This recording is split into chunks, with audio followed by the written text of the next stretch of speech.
5 भाई थे पांडव, नेक और बहादुर। युधिष्ठिर सबसे बड़े, जाने जाते थे अपनी विजडम और राइचसनेस के लिए। भीम सबसे बलवान, उनके पास अपार शक्ति थी। अर्जुन कुशल धनुर्धर, द्रोणाचार्य के प्रिय शिष्य थे। नकुल और सहदेव जुड़वां, घुड़सवारी और तलवारबाजी में माहिर थे। पांडवों ने अपने गुरुओं द्रोणाचार्य और कृपाचार्य से युद्ध और राजनीति की शिक्षा ली। उन्होंने धनुर्विद्या, तलवारबाजी और शासन कला में महारत हासिल की। उनकी बहादुरी और कौशल का कोई मुकाबला नहीं था। उन्होंने समय समय पर खुद को साबित किया। पांडव अपनी नेक परवरिश के मार्गदर्शन में हमेशा न्याय और धर्म के लिए खड़े रहे। सच्चाई और धार्मिकता के प्रति उनकी अटूट प्रतिबद्धता ने उन्हें लोगों का सम्मान दिलाया।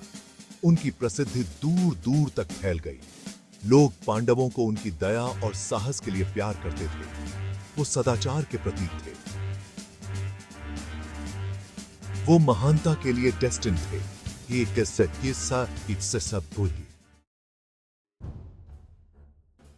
अपनी शिक्षा के बाद पांडव हस्तिनापुर लौट आए।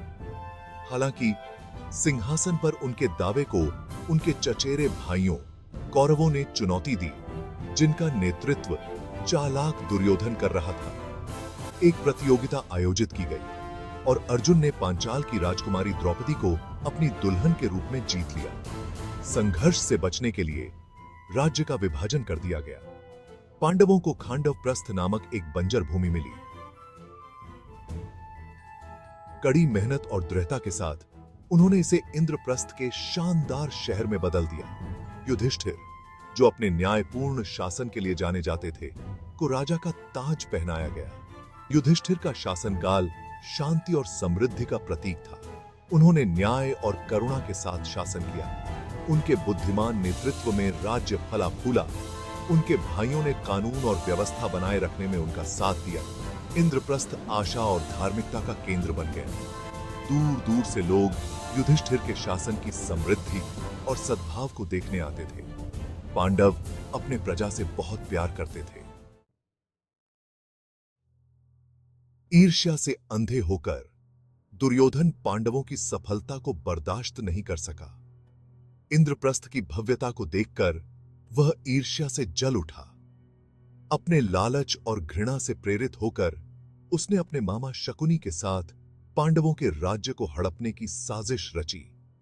छल के महारथी शकुनी ने युधिष्ठिर को पासा खेलने की चुनौती दी। धर्म के पालन के लिए जाने जाने वाले युधिष्ठिर चुनौती को अस्वीकार नहीं कर सके। उन्हें इस बात का एहसास नहीं था कि यह खेल एक जाल था, जो चालाकी से उनके राज्य को लूटने के लिए रचा गया था। खेल शुरू हुआ और शकुनी ने अपने छल वाले पासा का उपयोग करके युधिष्ठिर को उनके धन, उनके राज्य और यहां तक कि उनके भाइयों को भी धोखा दे दिया। अपने वचन से बंधे युधिष्ठिर ने चालाक शकुनी से अपना सब कुछ खो दिया। वह तबाह हो गया था, लेकिन असहाय था। पांडवों के पतन पर कौरवों ने खुशी मनाई। उन्होंने अपने बुरे इरादों को प्राप्त कर लिया था। उन्हें क्या पता था कि उनकी जीत अल्पकालिक होगी और उनके कार्यों के गंभीर परिणाम होंगे।